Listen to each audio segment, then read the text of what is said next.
I've been in dentistry for almost 20 years now. Kind of hard to believe that I graduated in 1992 and started practicing a few months later. I was actually head of my own practice at the age of 25. You know, I had always liked working with my hands. I liked staying in school, which is part of it, but I had a good mentor, a good role model who was an orthodontist that I had 5 years worth of orthodontics, so I spent a lot of time in a dental office through my orthodontics, and I was really interested in that, and kind of one thing led to another, and I looked at going into graduate school in psychology or dentistry, and I think I made the right decision. In selecting a practice that would meet your family's needs, I think you're going to look at a few things. You're going to look at that practice from the standpoint of what is the education level of all of the people in that practice, not just the dentist, but the customer care and service that you're going to get from the front office, from the second you answer the phone to the assistant to the hygienist. If you dig deeper, I think you want to look at how often that dentist is educating themselves. What is the amount of continuing education credits they get a year? The minimum requirements to keep a license are pathetic. There are only a few hours that a dentist might get by going onto an online course, whatever, but the best dentists travel multiple times a year to go to live hands-on courses, you know, to study the latest techniques. So I would look at a dentist that is really educating themselves, is surrounding themselves with excellent personnel, again, from front desk all the way to the hygienist, and then have that dentist be able to show you some of their work. You know, do they have some pictures, some photographs? You know, will they give you a referral to somebody that they've worked on before that's similar to your particular needs and stuff like that? Now we have the ability to reconstruct somebody. We can put people back together who have ground all their teeth down, who have lost teeth to gum disease or decay. The analogy that we like to use is that, you know, 25, 30 years ago, if you had a bad knee or bad hip, the orthopedic surgeon would say, well, you need a cane or a crutch.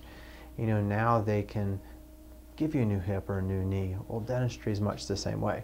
We can now, through implant dentistry, through the materials we have, through crowns, we can put people back together and they will look fantastic, it'll function well, and we'll treat much more complicated cases than we did 20 years ago. Well, I was very fortunate, as I said earlier, that I started practicing at the age of 25 in a solo practice, but I had a mentor that was in the practice beside me. So at a very early age, I was taught that what I learned in dental school got me to this point, but the only way I was ever going to be a great dentist was to take it farther. So right from the beginning, I was studying with a lot of what I consider some of the leading dentists, some of the real forerunners of modern dentistry at an early age. And then when I moved to Colorado in '98, shortly after that I met Dr. Bill Dickerson at the Las Vegas Institute. He's the owner and founder of that. And it was one of the first times that I met somebody that very quickly I said, I need to know what this guy knows. He's doing stuff that I'm not doing in my practice. And that was where I first started going to LVI and studying and learning from him and others, and was very lucky that by 2000 I was asked to be an instructor there. So I've been teaching there for 10 years.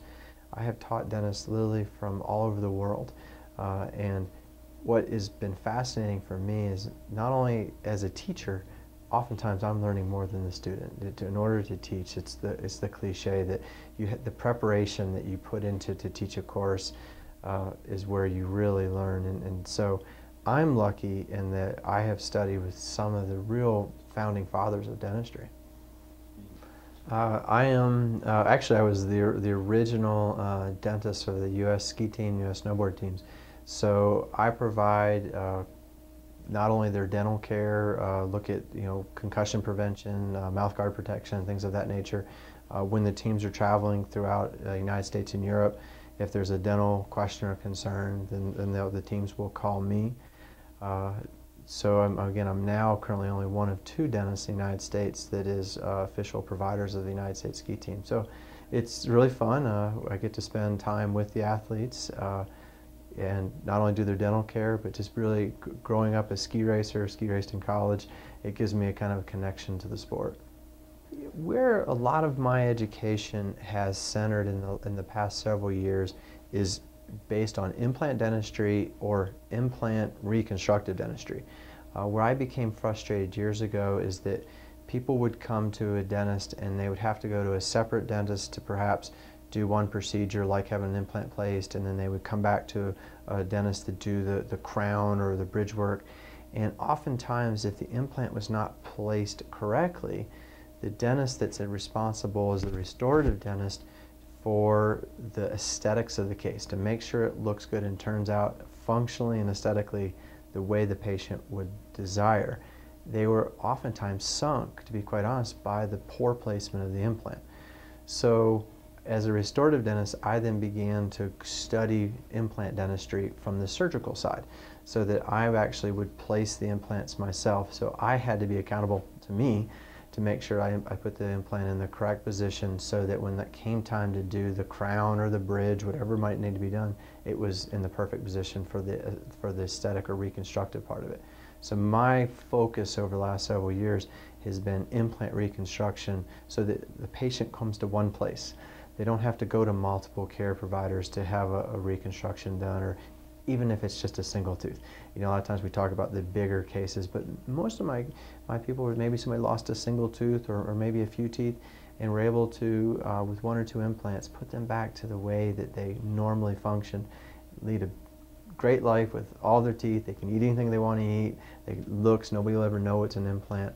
So that's where a lot of my focus has been over the last few years. Well, sleep apnea is basically, refers to an area of medicine that is relatively new. We're talking less than 25 years that dentists or doctors have been dealing with sleep apnea.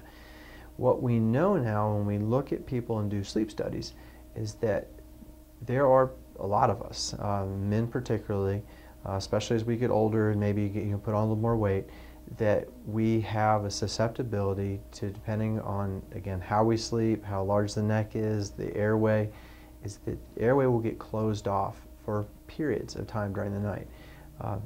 You may wake up and be a little tired, but not realize it because you're able to medicate yourself with some caffeine in the morning. But really what we look at this is a very dangerous situation, because if you're closing off that airway at any point during the night, and what happens is many of these people do it multiple times every hour, is that it's stressing the body and the heart. The real common scenario is that Joe was 55 years old and healthy as an ox, never been a day in the hospital, and he dropped dead today at work, or he never woke up this morning from sleep. Very often these people are sleep apneics. The coroner's report will say that Joe died of a heart or problem, or uncontrolled high blood pressure, or cardiovascular disease, these different things. Very often, if you dig deeper, Joe was a sleep apneic.